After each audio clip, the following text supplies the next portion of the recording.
하나님의 말씀입니다. 누가복음 20장 17절의 말씀입니다.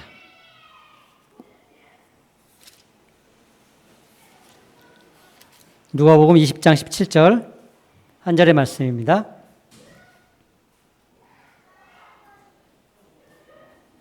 누가복음 20장 17절 하나님의 말씀입니다. 같이 한 목소리로 읽도록 하겠습니다. 그들을 보시며 이르시되 그러면 기록된 바 건축자들의 버린 돌이 모퉁이의 머릿돌이 되었느니라 함이 어찌미냐. 아멘. 제가 라디오 방송을 듣다가 운전 중에 악당도감이라는 단어를 들었습니다. 식물도감, 곤충도감 이야기는 알겠는데 악당도감은 뭔가 했더니요. 그 글쓴이의 그 센스였죠. 뭐냐면 어른이 되었는데도 어렸을 때 식물도감을 좋아했듯이 곤충도감을 좋아했듯이 도감을 만드는 자기의 그 내면이 있다는 것을 발견하는 거예요. 악당도감이에요. 그 악당도감을 마음에 두고 살아가고 있는 것 같다. 물론 그 이야기의 결말은 훈훈하게 끝났는데요. 저는 그 결말보다도요. 그 악당도감이라는 그 단어 자체에 그 마음이 좀 갔습니다. 잘은 기억나지 않지만 그 악당도감을 각색하면 이렇습니다. 몇 년, 몇 월, 며칠 A사에서 만난 기혁씨. 그는 불리해지면 남에게 문제를 덮어씌우고 들은 적 없다고 하는 악당이다. 몇 년, 몇 월, 며칠 B사에서 만난 니은씨. 그는 자신이 하기 싫은 일은 다른 사람에게 떠넘기는 악당이다. 자기는 결코 일을 하지 않는다.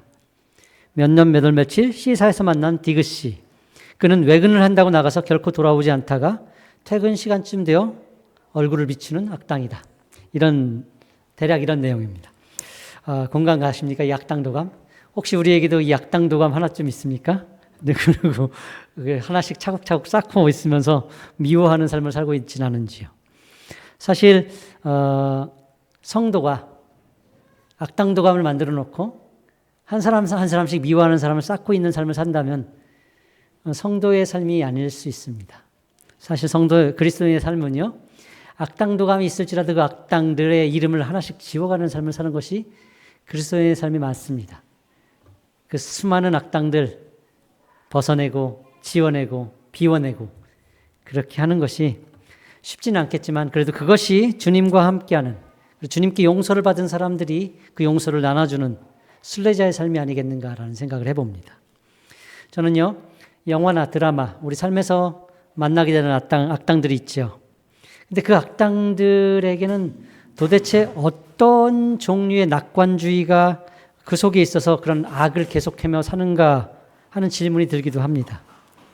하나님은 살아계시고 언젠가 그 하나님이 다시 오셔서 세상을 의로 심판하실 텐데 그 악당들은 그 하나님이 무섭지 않은가 봅니다. 정말 악당들에게는 하나님도 없고 정의도 없고 심판도 없다. 그런 생각이 들어요. 우리 중에 우리와 같이 이 땅을 살았던 사람 중 어떤 분은 하늘을 우러러서 한 점 부끄럼 없는 삶을 살고 싶다라고 고백한 분도 있어요. 그렇지 않습니까? 윤동주의 서시죠. 그 일부입니다.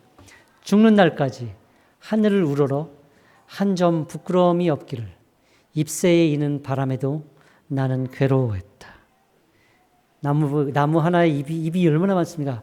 작은 바람 하나 불어도 그 잎이 흔들립니다. 그 작은 바람에도 나는 괴롭다. 우리 인생을 흔드는 그 바람 하나하나가 괴롭고 힘들다라고 했던 시인도 있는데 오늘 본문에 등장한 악당들 뿐만 아니라 우리 인생에서 만나는 악당들은 그런 아픔이 없나 봐요. 오늘 본문에 등장한 악당들도 그렇습니다. 그들은 그들의 악이 끊임없이 잘 되고 성공할 것이다 라는 막연한 기대, 근거 없는 낙관주의가 그 속에 뿌리 박혀 있는 것 같아요. 그들은 끊임없이 악을 저지르면서도 모든 일이 자신들이 기대한 대로 되어질 거라는 생각을 한 것 같습니다. 주인은요, 포도원을 농부들에게 맡기고 다른 나라로 갑니다. 오랜 세월이 지나도 이 주인이 오지 않아요. 오지 않는다는 게 여기에 힌트인 것 같아요. 하나님이 이 땅을 만드시고 사람을 지으시고 그리고 일일이 간섭하지 않아요. 이게 주인이 오지 않는 것과 비슷한 현상이에요. 주인이 오지 않아요. 그런데 주인은 오지 않는데 어느 날 한 사람이 옵니다. 와서 주인이 보냈어요. 당신들이 지은 농사의 일부를 내야 됩니다. 믿을 수가 없네. 믿고 싶지 않네. 어떤 이유인지 모르겠지만 오랜 후에 온 주인이 아닌 종들은 그 소작인들에게 맞지요. 쫓겨나지요. 아무것도 주지 않아서 보냅니다. 다음 종을 보내도 동일한 것이 반복되죠. 하나님은 살아계십니다. 하나님이 통치하십니다. 하나님의 말씀을 들어야 됩니다. 하나님은 등장하지 않고 선지자들만 보내고 하나님의 종들만 보내서 얘기하면은 사람들은 어라? 비슷한 현상이죠. 아마도 이 농부들은요, 포도원 주인이 죽었거나 그것도 아니라면 주인에게 문제가 생겨서 이 땅에 올 수 없다라고 생각한 것 같아요. 그 14절 보면요. 포도원 농부들, 이 소작인들이 주인의 아들을 보고 이렇게 얘기하죠. 상속자다. 이 상속자를 죽이면 이 땅이 우리 것이 된다라고 생각했어요. 이 생각이 가능한 게 유대의 법 때문에 그렇습니다. 유대의 법은요, 소유자가 없는 땅이 발견되었을 때 그 땅에 대해서 소유권을 먼저 주장하고 내세우면요, 오랜 기간 그 땅에 대한 그러니까 소유권 신청이 없으면 그 제일 처음 이거 내 겁니다 한 사람에게 돌아가요. 이 소작인들이 아들을 죽이고 우리가 갖자. 아니, 주인이 살아있으면 아들 죽여도 소용없는 거 아니에요? 근데 아들을 죽이고 우리가 갖자. 무슨 얘기예요? 주인은 없다고 생각한 거죠. 주인이 없거나 주인에게 문제가 있으니까 이 아들을 죽이면 이것이 우리 것이 될 수 있다라는 막연한 기대가 있었던 것이지. 주인에게 문제가 있는 게 분명하다. 심각한 병에 걸려서 누워있거나 아니면 죽은 거 아닐까? 그러니까 종들이 왔겠지. 종들을 그렇게 심히 때렸는데 주인이 오지 않고 아들이 오잖아? 분명히 문제가 있어. 이 아들만 없애면 이 땅은 빈 땅이 된다. 우리 것이 될 수 있어 라는 생각을 한 것이죠. 하나님이 등장하지 않고 선지자들만 와서 하나님이 계신다고 그 말씀을 들으라고 하고 마지막엔 내가 하나님의 아들이다, 내가 하나님이다 하고 한 사람이 등장해요. 하나님은 등장하지 않고 네가 아무리 기적을 하지만 네가 인간의 모습을 입고 있는 이상 하나님은 아닌 것 같은데, 죽여버리면 끝인 것 같은데, 이 소작인들과 비슷한 현상들이 일어나는 것이죠. 오늘날 이 땅을 살아가는 사람들에게도 근거 없는 낙관주의가 있어요. 하나님이 없다라는 것이죠.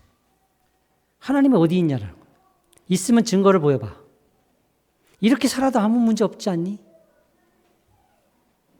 왜 하나님을 주인으로 모셔야 하는가라는 반문을 하죠. 내 인생의 주인이 하나님이라고? 그런 소리 하지 말라고 하죠. 나약한 것들이나 보이지 않는 신에게 의존하는 것이 나는 내 주먹을 믿는다. 그렇게 살아가는 사람이 얼마나 많습니까? 이게 그렇게 믿고 싶은 것인가요? 그렇게 믿고 있는 것일까요? 저는 모르겠습니다. 성경은요, 분명히 말씀하고 있어요. 사람들은 지금 하나님은 없다 하며 마음껏 살고 있지만 하나님 없는 것 같은 그 삶은 착각이다라는 거예요. 하나님은 살아계시고 언젠가 오셔서 이 땅을 심판하실 것이다. 이것이 성경의 엄중한 메시지입니다. 오늘 본문의 예수님의 말씀에서도 이 말씀 하시죠. 16절에 보면요. 와서 그 농부들을 진멸하고 포도원을 다른 사람에게 주겠다라고 하시죠. 그들은 주인이 안 올 거라고 생각했고 올 수 없을 거라 생각했지만 주인은 온다는 거예요. 분명히 온다는 거예요. 죽었을 거라고 착각했을지 모르겠지만 주인은 살아있는 것이죠. 하나님이 이 땅에 얼굴을 비치지 않고 직접 역사하지 않는다고 해서 하나님이 없는 것은 아닌 거지요. 하나님은 살아계십니다. 지금도 역사하고 계시죠. 하나님이 역사하고 있는 것 같지 않은 느낌, 사실 이것은 느낌뿐입니다. 지금 아무 일 일어나고 있는 것 같지 않지만 사실 지금도 끊임없이 일이 일어나고 있습니다. 끊임없이 이 역사가 진행되고 있어요. 이 만물이 유지되고 지탱되고 있다는 것은 하나님이 살아계시다는 증거입니다. 하나님이 당장 초자연적으로 역사하지 않는다고 해서 하나님이 없다라고 생각하는 것은 오해입니다. 우리가 보이는 이것이 전부가 아닌 것이 성경의 메시지입니다. 모든 인생에게는 보이는 것 이상의 세상이 있습니다.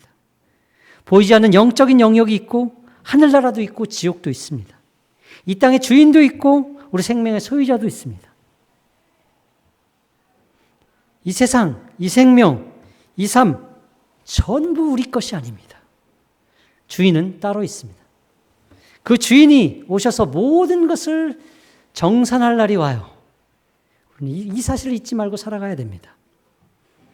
이 세상과 역사도요, 사람이 만들어가는 것이 아니에요. 굉장히 멋진 광고들이 많아요. 네 인생 네 거야. 내가 주도하고 살아야 돼.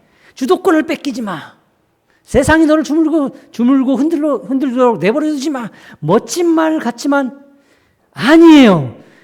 우리 인생은 우리 것이 아니라 우리의 주인 대신 우리를 창조하신 하나님 거예요. 하나님으로부터 그 인생을 뺏어오려고 하면 그것은 오해입니다. 역사와 인생의 궁극적인 주인은 하나님께 있어요. 내 인생은 내 게 아니고 하나님 건 것이죠. 오늘 주님의 말씀은 끊임없이 그것을 증언하고 있어요. 포도원의 농부들이 주인의 아들을요, 포도원 밖으로 이끌어내서 죽일 것이다라고 하죠. 이것이 예언이죠. 영문 밖에, 예루살렘 성 밖, 영문 밖으로 끌려가서 예수님은 죽죠. 말씀 그대로예요. 17절에 보면요, 건축자의 버린 돌이 모퉁이의 머릿돌이 된다라고 하시죠. 세상으로부터 버림받은 그리스도께서 오히려 집을 지을 때 두 모퉁이를 잇는 주축, 중심의 기준돌이 되신다는 얘기예요. 죽으시고 부활하신 주님께서요, 모든 이름 위에 뛰어난 이름을 가지시고 하늘에 있는 자들과 땅에 있는 자들과 땅 아래에 있는 자들로 모든 무릎을 꿇게 하시며 세상을 통치하시죠. 그리고 구약과 신약을 이으시고 하늘과 땅을 이으시고 의로우신 하나님과 죄인된 세상, 죄인들을 이어서 생명의 돌이 되시죠. 그들을 구원의 자리로 이어내시죠. 세상은요, 악당같이 생각하는 농부들 마음대로 되지 않습니다. 하나님 없다 생각하며 살아가는 사람들의 마음대로 되는 것이 아닙니다. 세상은 오직 온 땅의 주인 되신 하나님의 뜻과 섭리와 역사를 따라 진행되고 있습니다. 무릇 이 돌 위에 떨어지는 자는 깨어지겠고 이 돌이 사람 위에 떨어지면 그를 가루로 만들어 흩으리라. 역사의 주인 되신 주님이 말씀하셨으니 이 말씀은 사실이고 역사입니다. 모퉁이의 머릿돌 되신 주님을 대적하고 거부하면 예수님이 아니라 그 대적자가 깨어질 겁니다. 하나님의 아들을 거부하는 자는 무사할 수 없을 겁니다. 결코 안전할 수 없을 것입니다. 이것이 엄중한 성경의 말씀이에요. 이 말이 사실인지 아닌지 확인하는 방법이 있습니다. 믿지 말아 보십시오. 하나님을 거부하고 믿음 없이 이 세상을 살다가 죽은 다음에는 확인할 수 있습니다. 확신합니다. 그런데요, 저는요, 그러한 모험을 추천하지 않습니다. 절대 그 모험을 추천하지 않습니다. 오히려 생명을 거는, 그리고 영혼을 거는 쓸데없는 모험을 멈추고 우리 생명과 우리 삶의 주인 되신 하나님 앞에 항복하는 것이 진정한 지혜라고 생각합니다. 그런데도 불구하고 사람들은 이 모험을 감행하지요. 근거 없는 막연한 기대가 있는 거예요. 하나님은 없다라는 그 마음, 내 생각은 옳다는 그 마음,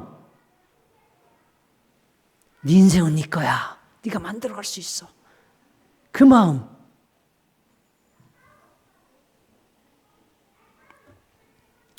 분명히 알아야 됩니다. 인생의 주인은 우리가 아닙니다. 이 땅의 주인도 우리가 아닙니다. 역사는 우리가 만들어가는 것이 아닙니다. 역사는 하나님이 만들어갑니다.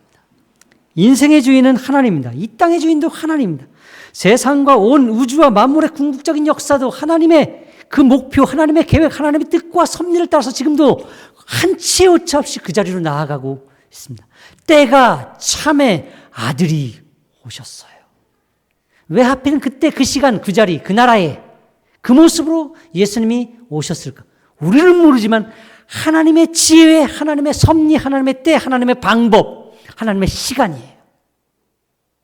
왜 하나님은 지금 이 땅에 오셔서 이 시끄러운 나라들을 뒤집어 엎지 않습니까? 하나님의 지혜, 하나님의 방법, 하나님의 계획, 하나님의 뜻, 하나님의 섭리가 있어서 그래요. 하나님은 그 일을 멈추지 않고 지금도 일하고 계십니다. 지금은 하나님이 없는 것 같고 악이 이기는 것 같고 교회는 무기력한 것 같고 아무것도 아닌 것 같지만 궁극적 승리는 하나님께 있습니다. 교회에게 있습니다. 역사의 완성은 오직 하나님께 있습니다. 성경의 증언은 확실합니다. 이는 만물이 주에게서 나오고 주로 말미암고 주에게로 돌아간다. 주님께 나왔고요. 주님께 말미암았고요. 끝내 주님께로 향하게 되어 있습니다. 우리의 모든 영광은 주님께 있습니다. 그에게 영광이 세세에 있을지어다. 아멘. 함께 찬양하겠습니다.